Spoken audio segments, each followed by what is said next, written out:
Gary, massive build-up to this game, yourself, the supporters. It couldn't have gone more wrong in the end, could it? It was a poor performance. I think anybody turns up to see that bad a performance. Players don't turn up to see that bad a performance, but they did, and it was, it was a bit of a boyish performance today. Barnsley, to be fair to them, turned up, looked like they, in every department, they were stronger, quicker, cleverer, and despite going in at half-time with a strong wind against us, we thought, if we're a little bit better in our control of the ball and our passing and our runs, maybe we'll get something. But the next goal was a poor goal where we give it to them, and then they got their tails up, and our boys didn't seem to put any part of Yeovil's game together today. That was like a group of lads off the street that we just put together and thrown out there and asked them to play.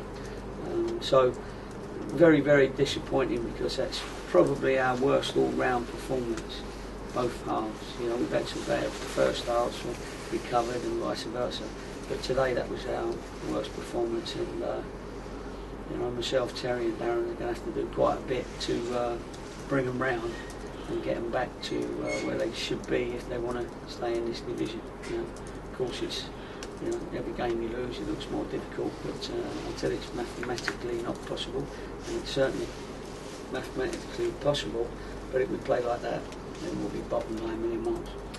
Do you put it down to the occasion, the anxiousness perhaps, the fact that maybe for once you might have been favourites going into a game, whereas recent weeks you've been sort of going in and people haven't been giving you a chance?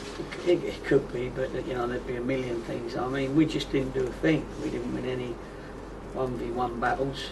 We certainly didn't go past anyone. We didn't have any centre forward dual play. We didn't have any midfield play. We certainly didn't have quality from the back. And we even got our goalkeeper trying to dribble it out, which he doesn't normally do. So it was very foreign to us seeing our team play like that. So very difficult to put your finger on it, because if you're going to put your finger on it, then you're going to put your finger on a lot of things. It wasn't just the one or two things. So it's a little bit like we got to, dust ourselves down and start all over again, and hope that players feel as bad as the management do, and get themselves sorted out. They're pretty quiet in there at the moment.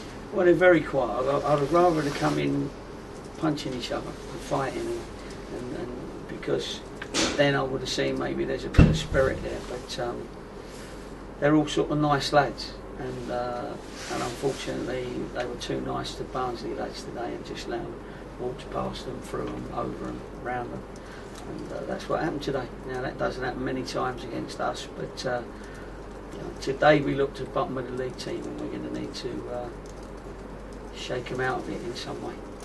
Do you think being away from home, maybe these two games where again maybe the spotlight is sort of off you, and being the home team might help a little bit then? Well, you're trying very hard, mate, to give me an excuse. I'm not going to take any of them, because it's not a David excuses. It was a poor game, and we have to leave like that. I appreciate it, by the way.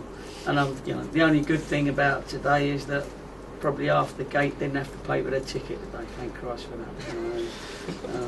That's the only thing, because it was a poor performance from their lads, and as I say, it's going to take a lot of work to turn them round, but it won't stop my management team trying. Don't know how much you're looking at the mathematics and the other scores and what you might need to do and who's still involved, but these two away matches now, is there any room for error, do you think, or have you got to win them both, do you think? Well, there's of course no room for error. That's the first thing you have to say, because of the way we played today. But we've got to try and win both games, but it's still not going to be over at that point, is it? Because there's still other teams not picking up 3 points as well. That was a bad day for us with Barnsley winning, but we've got to get our team sorted out at the moment. Yes, I did look at the other results, and yes, we are still in touch with everybody, but you have got to get probably 2 or 3 wins on the trot, if you can, quickly, to get yourself back out of it, and then hope that Charlton, with their many games that they got in hand, 3 games in hand, slip up. They lost today, same sort of goal difference as us, 3. You know, so while there's still a chance, we're not going to give up. But somehow I've got to drag the players out of this slumber that they had today, because that's what it was. And I can only apologise to the people that came, those that paid and those that didn't pay.